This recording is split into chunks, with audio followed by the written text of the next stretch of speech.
Good morning and welcome to the USA Cares podcast. I'm your host, Matt Castor. I am joined as always by Alexis Becker. Good morning. Hi, Matt. Welcome back. Thank you. I feel like you haven't been here in weeks. It's been a week. Well, a lot's happened in that week. I know. It feels like a lifetime. Yeah. So I guess I can say Merry Christmas and Happy New Year, kind of all wrapped up into one. Sure can. Well, good. Are you ready for the new year? No. Any big New Year's resolutions? We're going to start running. I have to start running. What are you excited about? Shoes, well, that makes sense because early January in Kentucky is a great time to start jogging. I know. And Yeah. we have to do it What could on go New wrong? Year's Day. I hate running, and my family likes to run, and I think it's terrible. Well, maybe you'll enjoy it. Maybe you'll enjoy it more than you think. And your son likes to run, so Yep, everybody it'll be but good. me. It'll be good Everyone but quality me. time. Well, good. So if you are listening for the first time, welcome to the USA Cares podcast. We're honored that you joined us. If you are a continuing listener, thank you so much for being a part of this every single week. Go ahead and hit that subscribe button if you're new. Also want to tell you that this is just a podcast about veterans. So this is a podcast where we can honor those who have served our country, and we can talk about what's going on in their world. We can talk about all the things that are happening in the world of veterans and how we can help. So whether you are a veteran or not, there are ways that you can help kind of make life a little bit better for them, kind of help with the transition from military to civilian life. And we talk about a lot of issues surrounding that. So we have a lot of great guests who kind of give their perspective, and I hope you enjoy it. So hit that subscribe button, make this part of your routine every week. So Alexis, you recently left us up to our own devices. I know. And I'm Trace a and little I had scared. to come up with our own little year in review episode. So I hope you liked it. But he is not as good of a co-host. Well, you can't always live up to some of the greatest. He doesn't give me the grief that you do. And so I kind of, if he says something nice, I don't know what to do with it. So Well, that's like when you're nice to us. We're like, right. They're like, weird. am I getting fired? What's going on? So, well, talk about what we're doing today. Talk about our guest today and what's going to be going on. well, our guest there she is. It is Miss Monique Gavin. So she is part of our senior leaders program that we have in partnership with Fort Knox.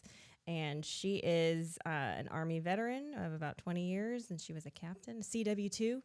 I don't know what a CW2 is, but We'll it sounds have her official. explain that. Yeah, we'll it ask sounds about that. really important. Yep. So, Well, welcome to the podcast, Miss Monique Gavin. Good morning. Good morning. Thank you for being with us bright and early this morning.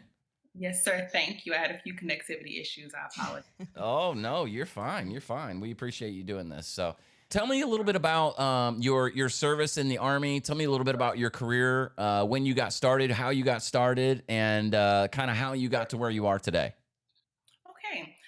So I joined in 2001. It was prior to 9/11 occurring. I was So in you didn't training. join knowing about September 11th? I did not. Because I we was get a in lot of training. people on here who joined because of September 11th. So They do. They do. what month did you join? I joined July.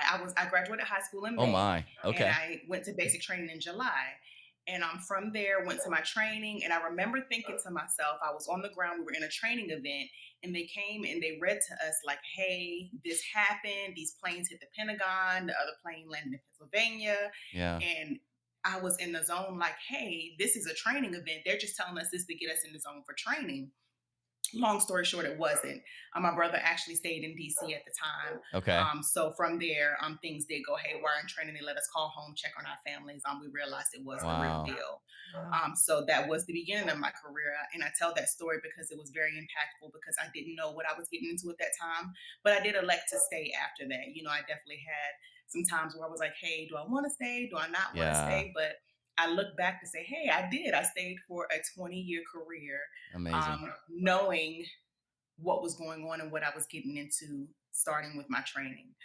I am a logistician. I started off as a automated supply specialist, working in warehouses. You can look at it like that. I started off in warehouses. Uh-huh. From there, I became a chief warrant officer too. So you spoke on a warrant officer. So a warrant officer is basically a subject matter expert of their trade. So because I am a supply person, I am the subject matter expert of that Hmm. trade. So I deal with all things supply systems.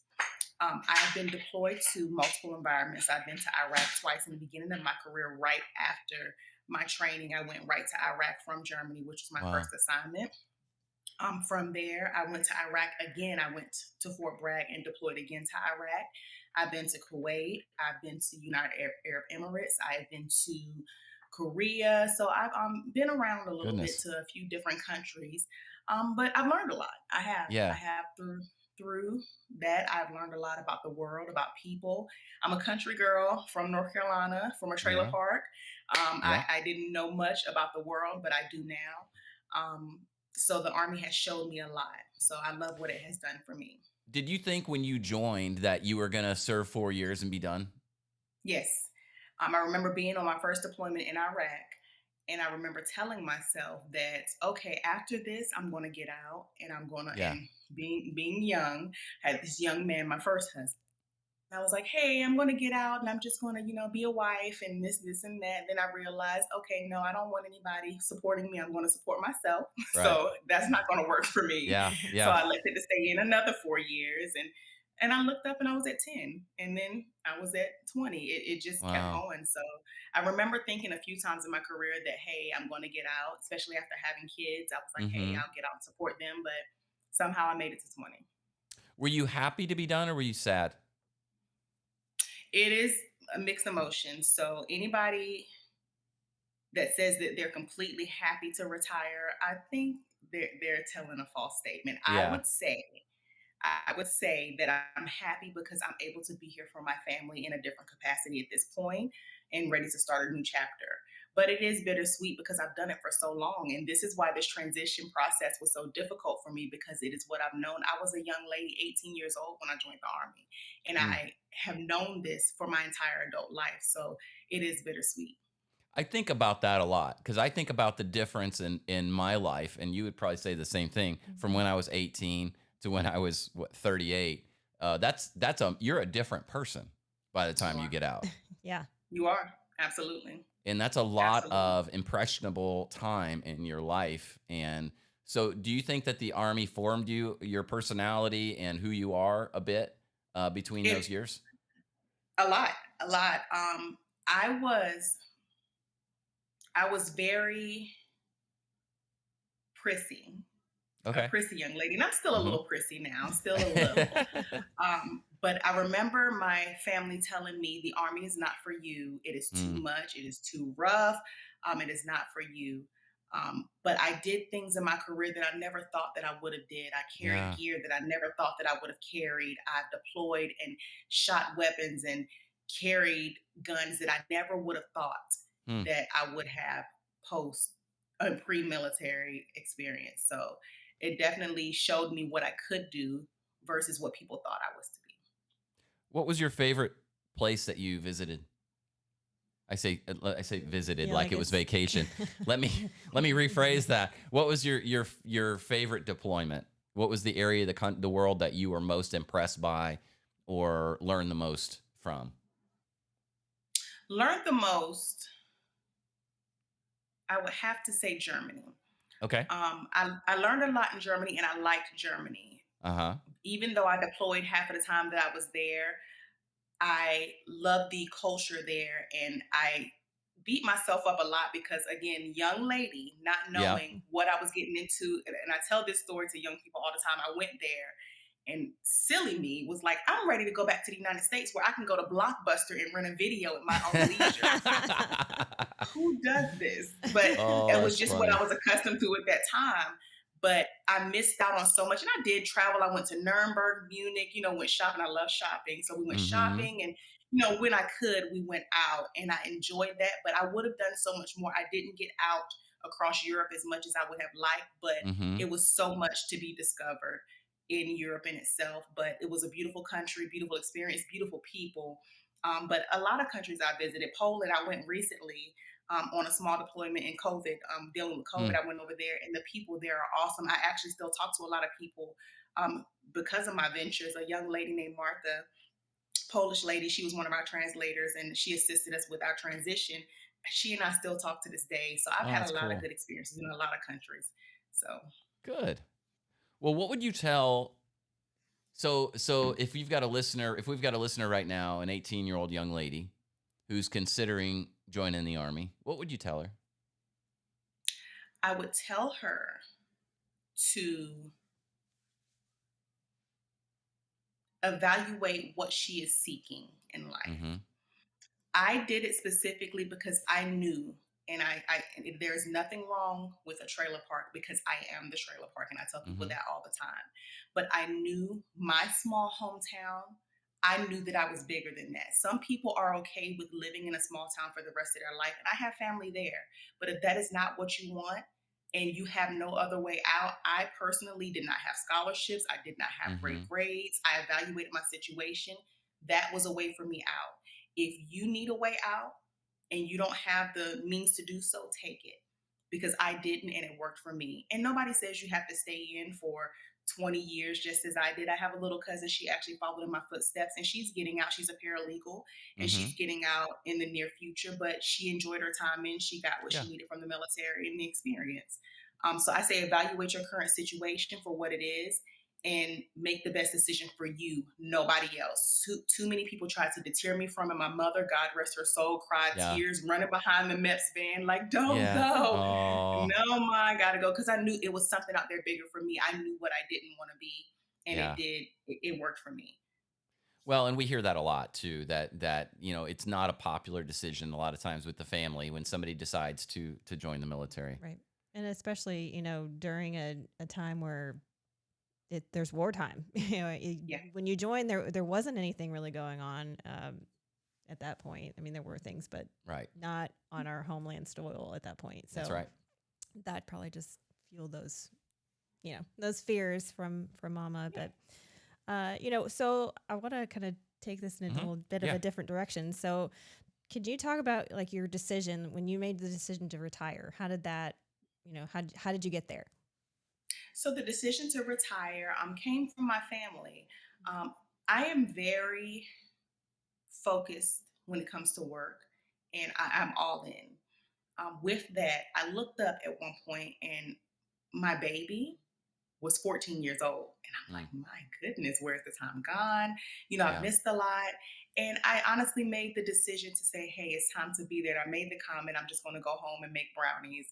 Reality is, I'm still going to work. That's why we did the program. I'm still going to work. But Yeah. I needed the ability not to miss any more birthdays. I just didn't want to Mm-hmm. do that to him anymore. And that's just a choice. Nothing against people that stay in 30 years, that's their choice and their lifestyle. But for me as a mother, I wanted to be there for high school, for prom. I Yeah. remember at one point I was kind of, rushing. I was working, but then I rushed home to kind of go through the homecoming with my oldest son. I was rushing through his homecoming stuff, and I felt like I was rushing. I was like, those are the things that told me, hey, maybe I should slow down a bit so I can be there for my family a Yeah. little more. So Yeah. just So that looking up and seeing how I wanted to be there for my kids.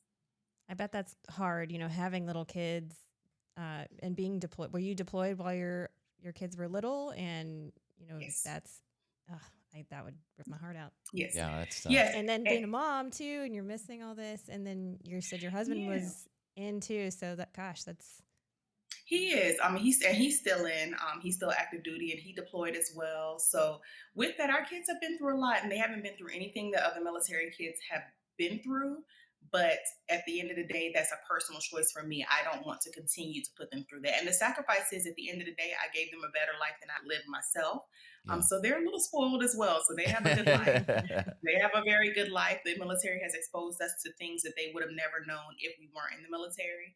But I definitely wanted to put their well-being and my time with them Yeah. first. so. Let's talk about the program, the Senior Leaders Program, and how did you got started with that, and what that is. And Matt might want to. No, that's okay. For Yeah. for those listening, USA Cares does have a career transition, what's called a senior leaders program, and that's what Alexis is referring to. And this is well, I'll let Monique explain what it is, Sure. but it's really a unique tool that USA Cares offers. So, Monique, tell us a little bit about the career transition program. Okay, so the Army has a career skills program who teams with the USA Cares Senior Leader Corporate Fellowship Program. So this program, they take these transitioning senior leaders, meaning Sergeant First Class and above, warrant officers, and commissioned officers as well, and they take them and they cater their resumes to transition them into the civilian sector, putting them in what they call fellowships, not specifically internships. So we're embedded into these companies and we work side by side with them. Number one, bringing some knowledge that we may have because of our background, as well as learning the civilian sector in a sense. I personally was lined up because of my logistics background, was lined up with GE Appliances, which is a manufacturing company for appliances. With lining up with them, I was first placed in a department for central materials. So this was like a lean department where they kind of Mm-hmm. assessed what was going on the floor. Um, it was different. So I went into the program and it was different. Dealing with civilians was different, but my sponsor was military. So it was very interesting because she was a retired major and she was able to give me some feedback um, that I needed to hear in the beginning. From Was it there, Is it an easy program? I mean, this is like we hear all the time that transition is hard. So going into this program, like, was it what you thought it would be when you started from before you got it going in it to once you're in it and rolling? Is it what you thought it was going to be? no. And I solely because I didn't understand who I would be in the civilian sector. Hmm. And they tell you in the beginning, Paula and Trace, they tell you in the beginning, week 1 to week 8, they'll tell you these hit points. They're able to tell me how I'm going to react in the program. But I'm like, hey, I'm a super easygoing person. I'm just going to go in and I'm going to learn and I'm going to listen. It did not go that way. So no, it was not what I expected. I thought I was just going to go and take notes and learn. No, it didn't go that way at all. The transition was extremely hard. Mm. Extremely hard. Yeah. I can't I can't imagine. Yeah, So that's you run the gambit of all the emotions and you get in there and find out, oh, this is hard when, mhm. and you can't quit. I mean, I guess you can, but did you want to quit? And did you how did you feel when you hit those tough weeks? I think Paula said like 3 and 6 were hard, like really just emotionally hard for you. Yes. I wanted to quit multiple times. And Mm. again, in the beginning of the program, I was super calm. For some reason, I was like, hey, I'm just gonna go in here and I'm gonna learn and I'm gonna be the best student ever. But it was it was a trigger. And again, we Mm. don't understand as service members, sometimes we think we know ourselves. And this is me speaking for myself, but again, seeing Paula and them being able to hit those key points, we don't know ourselves as well as we think we do. We're not in control as much as we think we're in control. So I thought I was in control of my emotions and understood my process, but I did not understand the process that I was going through. So yes, week 3 and 6 were extremely hard. Week 3, because at that point I felt super ignorant because at Mm. that point I realized I didn't know what I was doing. And being in the Army for 20 years, you gained a knowledge base where it's like, hey, no matter where they put me in the Army, I understand Army business. But you're putting me in this factory and I don't understand the business. Yes, I understand supply chain in the Army. I understand logistics in the Army and may have to brush up on doctrine depending on what department they put me in, but I'll get it. Civilian sector has similarities. It does. It marries up in some ways, but the business is different. And I tell a funny story because in the Army, our ERP system, the way we operate with our system of record, we went through a data migration. And, Mhm. we went through all of that, and that's what we use, and we order our parts. They have a different technique. And there was a pivot table that it was like, hey, well, do this pivot table. And I was like, what? Like, I think what? most people would be What? like, what is I no. I'm sitting here Jesus wanting Christ. to ask, what is a pivot table? The My worst thing goodness. in Excel My Yeah. spreadsheets. not good, not good at Yeah. all. I'm not. not my thing. And with that, I hated the fact that I wasn't good at something Hmm. that was I felt like it was expected of me, but that's the problem with us service members when we're transitioning. We don't understand. I didn't understand the program. They weren't expecting me to know, but I expected myself to know because over 20 years, it's like, this system. I am the SME. I know my ERP system, but I beat myself up so bad through this process. It was horrible. Mm. So, that week 3, it was like, man, you are not smart. You don't know what you're doing. You are not going to be a good fit. I told Paula, I'm just going to sell waters outside of GE Appliance Park. That's going to be my next career. She was like, you're crazy. Yeah. She was like, it's fine. Week 6 rolls along. I calmed down a little bit. I'm like, okay, I'll Hmm. just work through the process. We'll get through it. Week 6 rolls around and it's time to look at jobs because it's an 8-week program, right? So from there, I feel like the job hunt is not going like I want. From there, I said, you know what? I sent Paula an email. Thank you for your services. Just as professional as I wanted to be. However, comma, this program is done for me. And Yeah. and they're so great. But all of that anxiety, I was ready to quit again at that point because I was like, you know what? If they don't want me, um, I'm just gonna go work at McDonald's. That it was McDonald's that time. I'll just go get a job at McDonald's. I'll just find something else to do for me. At the end of the day, I did land a job with GE Appliances, Yeah. doing something that's similar to what I've done in the military. I'm in the parts micro enterprise dealing with the Amazon account. I started on January 3rd, so I have a success story through the program, and I'm thankful for it. Yeah. Paula and Trace and USA Cares was everything to me in this process because they knew they knew Trace being a veteran. He's been through this process, but he didn't have the program. But he's been through the process himself, and he understands the anxiety that we go through. Hmm.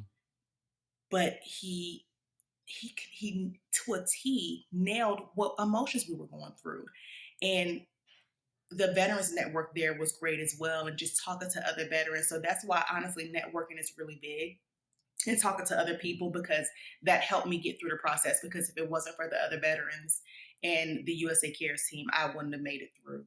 But in the end, I was able to secure a job, and I'm excited about it. I started in January. It's really Great. fascinating. I think, the Army, when you joined, I'm sure kind of broke you down and built you back up again, right? In the They did. beginning.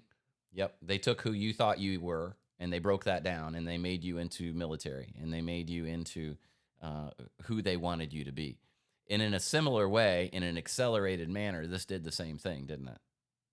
It absolutely did, and they told us that in the beginning of the program, but for some reason it wouldn't click because I think we think we're above that at this point. Like, you Yeah. can't break me down. Right. You I've can't been break through me so down. Like, much. Yeah. Yeah. yeah, absolutely. I've been through a lot. You can't break me down. I'll just go in there. I'll learn the process and go from there. No, it is a breakdown. It is learning a new process. It's learning how to be a civilian. It is adapting to a whole new environment. It is not easy, but we want to believe because we have been overseas and we've been deployed and we've been through so much, which we have, and we have a lot of experience, but this is different. It doesn't Mm, matter what you do. It's like putting a combat veteran into a kindergarten teaching class. Like, no, yeah. we're Yeah. not necessarily going to be successful in that environment, but Right. we just have to learn the process. Mm, That's hard too to trust something that, you've never seen and you've never yeah. been through, and you're like, and people just say that, trust the process, and I'm like, no. You have to fight Yeah. against your own intuition and those internal voices, and like, your own self-talk. And that's when self-talk is really important. Like, if you're doing the, oh, you're dumb, you don't know this, then yeah, you're not going to know it. But you Yeah. need to have somebody there like Paula that says, yes, you do.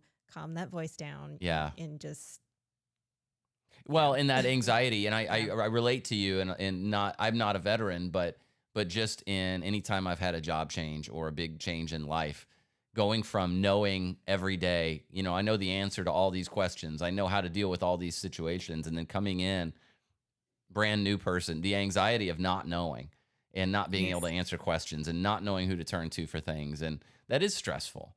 But it hopefully was. through the process, you learn kind of how to deal with that a little bit. And after being the It, person that you go to, like people go to you for the Yeah. answers. Yeah. Like, Captain, help me. And you're like, I don't know. That's yeah, hard. uh, it was difficult going to people, and like Paula said, how would you feel if they put somebody with you, if they told Paula to shadow you and to learn everything you know, and she just walked around asking you questions all day, but you're super busy. And and I tell a story. It was a gentleman, and he was super sweet, but they were so busy. The plant was like, "Hey, we got stuff going on. We're gonna do this, Mm-hmm. this, and this." And I was like, "Well, hey, can I ask this question?" And he was like, "Not right now." Like, no. And I was like, "Okay," But Yep. I got it because if it were me, I feel I understand it, but Yeah. it just didn't feel good because I wanted that information. Like you said, I wanted to get in and I wanted that information, but it just didn't happen in my timing. A gentleman in the company told me one of the biggest issues that veterans have is their patience Mm-hmm. and their understanding of time with civilians. So in the Mm-hmm. Army, we get a mission. We're task oriented. We get a mission, and then we're going to execute that mission. We're going to plan. We're going to execute. We're having IPRs. We're having meetings. We're working together to get these things done. In the civilian sector, you operate somewhat like that, but those timelines are not as hard. Those lines are not as hard as they are in the military. So where the veterans suffer in these organizations is that we expect immediate results a lot of times. And Mm-hmm. he said that I have to understand that. He said that's where a lot of us fail. So he wanted to give me that free chicken, as we call it, so I can transition a little Yep. smoother. Because, yeah, that's going to be one of the biggest problems that I And you have. can't speak to people the same way, right? You cannot. You cannot. One thing that I did not share, I tried not to share, and I slipped up with my new boss. Luckily, he didn't take it to heart, but I saw his face. Paula said, "Do not tell them that you were a drill sergeant off the rip." And I because when they know, they're gonna be like, "Oh, she's super Oh, aggressive." I just want And you right now to go into drill sergeant mode and just let Alexis have it. Just let her have it. No, with the I dog. wouldn't do that to I saw it. No, you get that I wouldn't mom do drill that. sergeant, like you've got it all Yeah. together. That's awesome. Yeah, but I slipped up and said it in my interview. I was like, he is not going to hire me. I said something about when I was a drill sergeant, something about my past, and he looked at his eyebrows went this high, and I was like, oh my god. But I was like, but no, and I should have been a recruiter or something. I threw something in there to Yeah. try to soften the blow.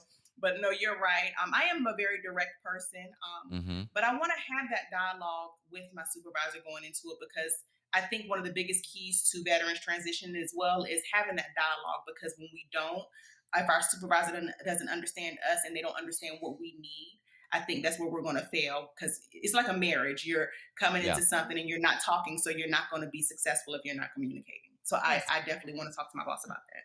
Communication is key. Oh my gosh. Alexis as a communication manager reminds me of that all the time. Without communication, nothing gets. I think that's written on the whiteboard in your office, It if I'm sure not is. mistaken. Yeah. I think That's Marla right. was it Marla Kaiser gave us that Yes, wonderful she little did. knowledge She nugget. did. It was great. Yep. Well, good. So, what about resume?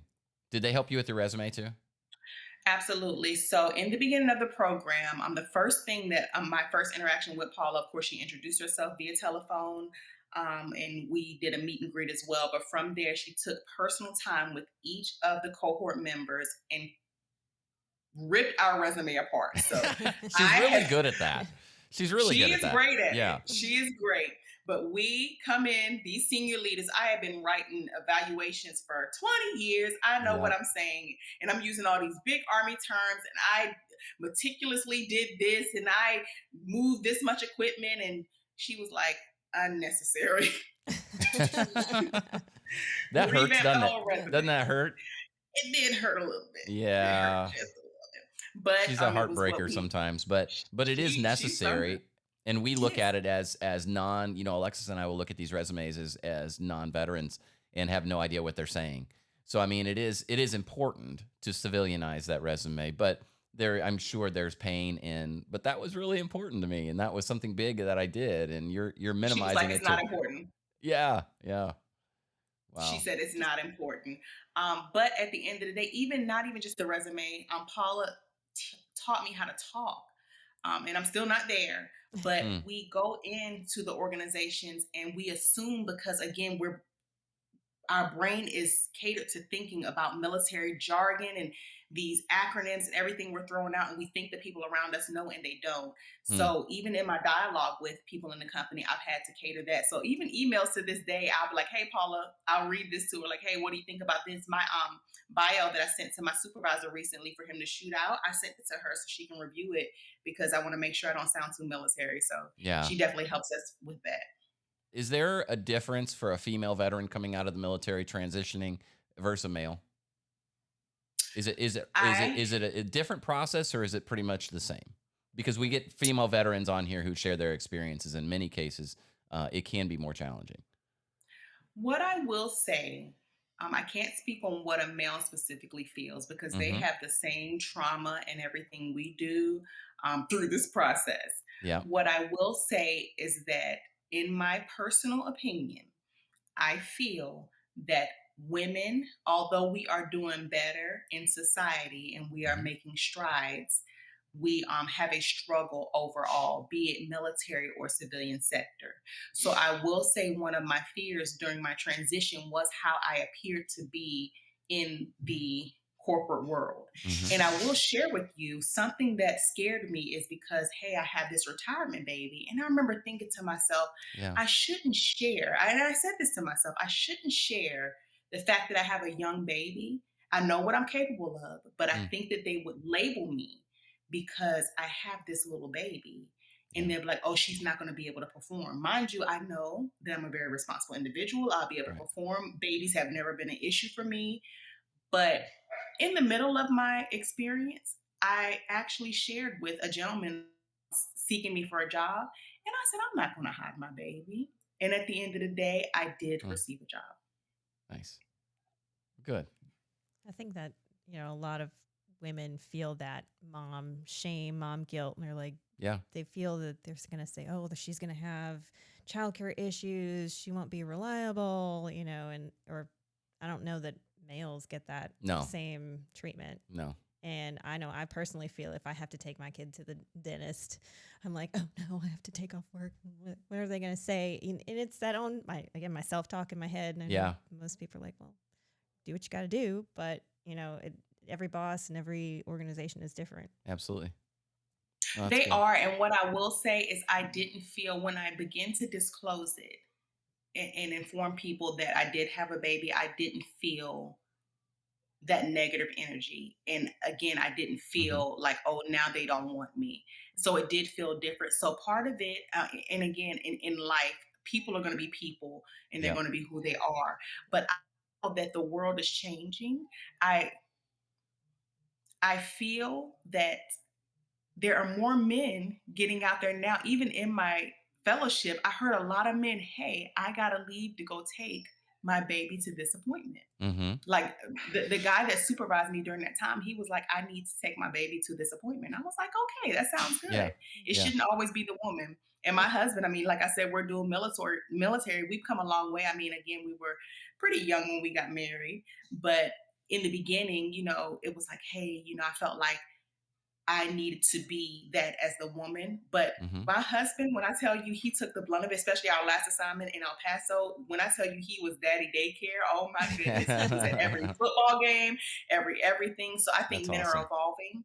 Yeah, like I said, I think the world is changing, but I did feel that coming into the civilian sector, I was afraid that I was going to be labeled. But one thing we need to do is we need to put it out there. And if somebody doesn't accept us for it, then forget them Yeah. and shame on them, because you're losing out on something great, because Well, I it's an know that's what immediate we're doing. indicator that's not going to be a Right. good marriage, as you said, right? It's a good Absolutely. indicator. This isn't going to work.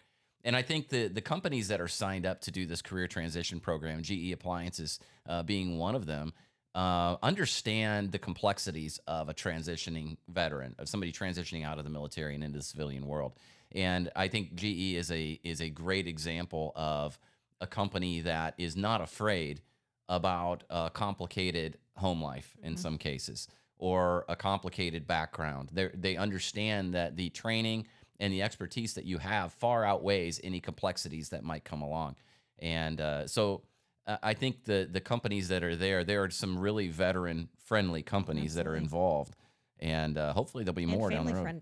friendly, family friendly too. I want to say GE won like best place to work from Working Moms magazine a Did couple they times. really? I I think didn't know so. that. I think they did. I don't know if I wouldn't this I wouldn't past be year, but surprised.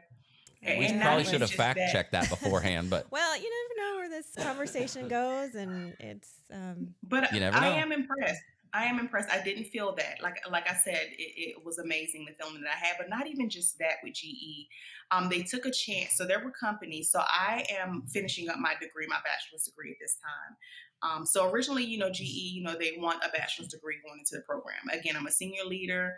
Kind of prioritized work a little more than I should have instead of focusing on a few classes. And it happens. A few veterans come out without having their degree completed. I had a couple classes to do. With that, Paula was like, "Hey, you're gonna miss out." She has supply chain background. You're gonna miss out type deal. And they looked at the total concept, like you said. It was like, "Hey, this is what she can bring to the table. Let's balance it out and see if it's worth it to bring her into the program." And they accepted me into the program. Hmm. They could look like another company, which I'm not going to say any names, and they were like, "Hey, no, she doesn't have this piece of paper, so we're not going to take her." Right. And like you said, at the end of the day, I'm glad I didn't go with that company because if that's all the value that you saw in me in that piece of paper, because these classes that I'm finishing up on, Hmm. that that is nothing compared to what I have knowledge base wise and what I can bring to the table. Well, It's and just that's one of those areas I hope as a society we're evolving a little bit because just even with the price of college nowadays, I mean, a lot of people aren't going to be able to do that. right. And so getting that life experience, having that military experience or job related experience instead of that degree, hopefully we're getting to the point where we're good with that. But there's still going to be those employers who are going to be hardcore. No, you have to have it. yeah, it is. But like she said, you're going to miss out. So Hmm. again, there are a lot of veterans out there that may not have a certain. And do I believe that school can bring something to the table? It can. It can show you things Hmm. here and there. But it's a lot that, like you said, life experience. Veterans have been in very difficult situations that have taught them basic leadership tactics, and that class that they're taking is not going to show them that. Right. So some companies are missing out, but GE is not one of them. I'm happy they took me on board. Good. Well, that's awesome that Paula really pushed for that, and I think that speaks volumes for the program. That you might not get that job right away. You might not, it might not happen as quickly as you want it to, but we're not going to quit. We don't quit.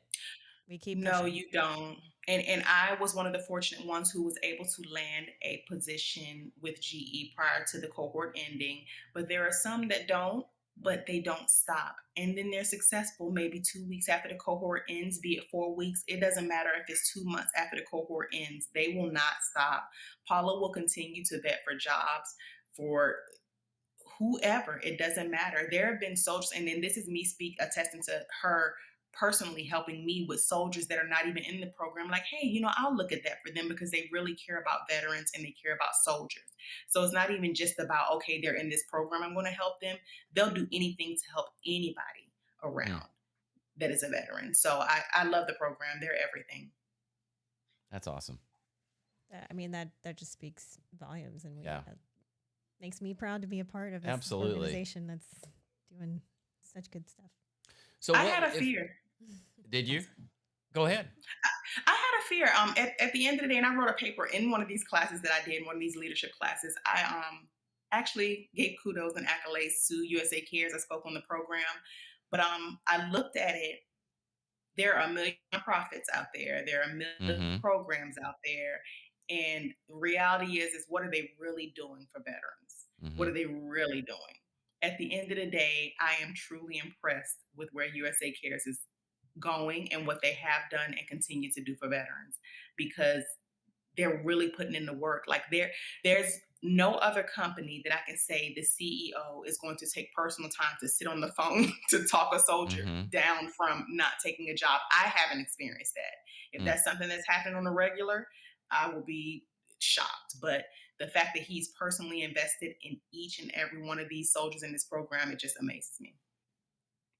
Well, it's one of the things that attracts people to this organization is it's the hands and feet in many cases. It's not the flashy organization that's on TV. It's not the group that you're going to see all the time. That's a big name, but it is getting a lot of work done. And Trace is a great example of a leader who's going to be not telling people what to do, but showing them what to do. And he's That's right. involved and he's deep in it. And so we're fortunate to have his leadership, and honestly, Paula is just bringing a level of expertise that we haven't seen before. And between them being one being a veteran and one being a non-veteran, you really get both sides, and You do. it works well to walk people through this program. You know what that's called? A force multiplier. I Sure knew you were going to is. go there. Sure is. Yeah, she likes to sneak these terms in there. So But I it's love true. it. that's good. So what's next for you? So you're moving on. You're working at GE Appliances, and you're going to do great. You're going to have a next 20-year career there, right? So I we're hope so. excited for you. I hope But so. That's the game plan. I am the type of person I want to transition. I don't want five different jobs at this point. And I mean, at mm-hmm. the end of the day, if I have another job 5 years from now, it is what it is. But I like to get something and just like I did in the military, climb the corporate ladder, learn, progress, grow there. So I look forward to it. I want to grow in the company. Good, good. Well, a big shout out to GE Appliances and the work they're doing with veterans. We're so honored to work side by side with them, and look forward to that going on for years and years. So, Monique, if you're talking to, let's say you're talking to somebody who's getting ready to finish their career and looking at a program like this, what advice do you give them? The biggest advice that I have through the program or a similar program is to network. So Paula and Trace and the programs can only take you part of the way. Networking is everything. So I have not been on social media for years. So my LinkedIn account, I just started it recently. So I would say start it now just to kind of get yourself incorporated into the civilian sector, looking at different things people are doing, just putting yourself out there professionally instead of in a personal realm. So setting up your Yeah. LinkedIn. Number two, networks. The Veterans Network at GE was the start to my uphill climb there. And when I say that, it was amazing. I went for 15 minutes. There was a Veterans Network event. I just finished a walkthrough with one of the directors of one of the plants. He was like, well, hey, they're doing a veteran. He's a veteran as well. He was like, they're doing a veterans event. I was like, okay, well, I'll stop by because I had to commute back to Elizabethtown. But I was like, hey, I'll stop by and kind of network. Long story short, I stopped by this veterans event. I talked to a few people, didn't even realize who I was talking to, and I was talking to the CEO of the company. Didn't even realize it because it was like day three of the program. From there, I said something about the ERP system Oracle that they use. I was like, well, I mm-hmm. love systems because I'm a supply systems technician. I love SAP, this, and that. Long story short, that night, 50 phone calls are made on my behalf. We're going to move her up here to do this other Wow, thing. And on my behalf, and I'm just little old me. I'm nobody, but the CEO had my name in his mouth, and that amazed me. I was like, my that's goodness. awesome. Long story short, I think that was part of my success in the program as well. So even though I didn't land a job specifically in the department that I worked in, Mm-hmm. my name was in the company and people knew what I was capable of. So, hey, she worked warehouses. My resume was out there. So the networking is what helped me. And not only did the CEO help with that, but it was the other people that we networked with. So they gave us a list and we went around and talked to different directors in the company as well. Some were like, hey, well, maybe you'll be best suited here. It's not specifically about them wanting you, but it's like, hey, maybe you will be suited over here or look into this. Like just talking to people and you'll never know. They tell you to prepare your elevator speech. Hi, I am Monique Gavin. This is my background, so forth and so on. Just throw it out there. All of those things, even though I was successful, maybe I would have been a little calmer through the process. So Sure. it's kind of like polishing yourself up Mm-hmm. professionally versus Mm-hmm. being a green suitor and networking. LinkedIn, get out there, start getting to know people. Reach out to other veterans that have been through the process that are going where you want to go. Again, if you are not seeking to go into the corporate realm right now, that's okay. But if you are, reach out to people that are there, and I assure you they'll be able to guide you in the right direction. That's an interesting thing. You're making this sound easier, I think, than it is, because there is a level of humility that you've got to have coming out, where you're reaching out for people for advice, for help, probably at a time when you're feeling pretty good about the career you just had, and you're not necessarily wanting to get other people's opinions about what you should be doing, but you displayed that humility to go to the new experts in the field and get that advice and direction. What I will tell you when you're talking about easier said than done. You are the problem. We are our biggest enemy because at the end Yeah. of like now, I thought you I'm meant calm. me. Like I'm your problem. Well, No, Oh, no, we okay. the no, we are the problem because we at the end of the day, the veterans out there that have been through it, and everybody, people in general are people, but Hmm. most of the time we don't mind helping. We're going to help bring somebody up at the end of the day, and I can't say that I had a bad interaction with one veteran. At the end of the day, did one tell me more than the next? Yes. Did one have more value to what they were saying? Yes. But in general, I can say that my fear and my anxiety and my humility and my not wanting to ask was the problem.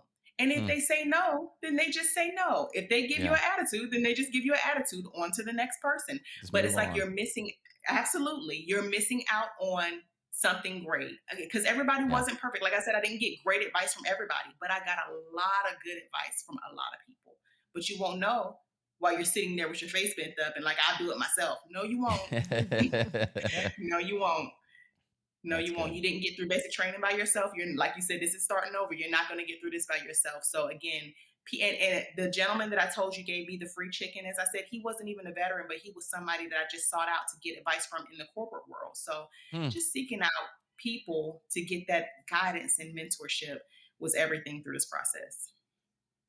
That's awesome. So as we wrap up, Monique, what is there anything left that you want to make sure that you mention today? Is there anything that we haven't talked about? I would say good luck. Good Yeah. luck. It's going to be hard. It is going to be difficult. Yeah. But I would say push through it because again, I was ready to give up. Hmm. And with that, if I was ready to give up, I know there are other people that feel that way. And I talked to some of my counterparts and they felt the same way, but just don't deal with the emotions. You'll go through it, but don't give up. Reach out to me, find me. Yeah. I'll help you through the process. Well, that's what's cool Just, is that you can mentor these people now, right? You yeah, can switch absolutely. gears and be that coach instead of the person Absolutely. going through it. Absolutely.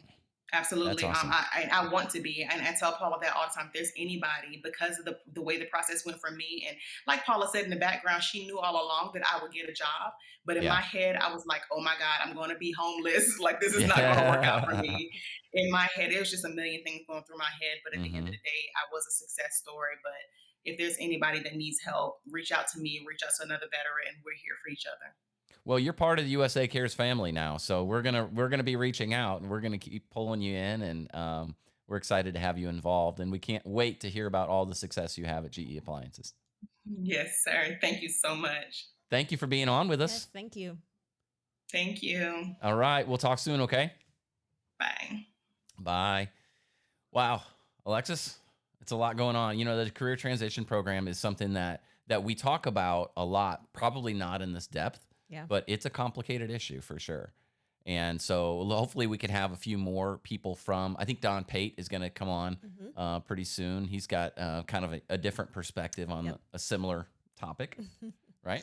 Sure does. So excited about that. Upcoming, if you are new to USA Cares, we're going to have a whole slew of chapter events going on around the country. How many chapters now, Alexis? 12. 12 chapters, soon to be, 34. well, close. I don't know. Yeah. But there'll be more than 24. 30 next year. We're going to be in more than 30 cities around the country, holding events to raise awareness for veterans, to raise funds, to be able to carry out programs like our Career Transitions program. And we just want to keep this going and keep it growing and help more people.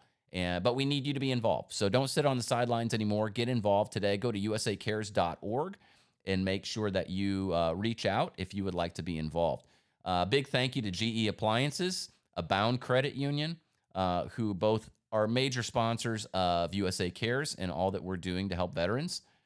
And then there's the Speakeasy Podcast Network, Alexis. Yay, they're our buddies. They are the ones that make this happen every week for us, and they do an amazing job. So if you don't even have to be a company. You can just be a person who wants to start a podcast and talk about things that people need to hear about. Sometimes people just go on with a glass of bourbon and talk about bourbon. I know. I wish. Actually, that happens quite a bit, doesn't it, Robert? You Yeah. need a wine one. I like wine. A wine one I would be just don't good. talk about wine. Well, Yeah. maybe we'll make that happen. Maybe. But Yeah. they're awesome. Go check them out. What's at their website? SpeakeasyPodcast.com. No. Is that right, Robert? Thank you. Yeah. SpeakeasyNetwork.com. So check them out today. They're a huge help to us, and I'm sure they'll be a huge help to you as well. Yes. But hit that subscribe button and keep joining us. We look forward to speaking with you again next week and talking more about the veteran world. We thank you all so much. Be safe out there, and we'll talk soon.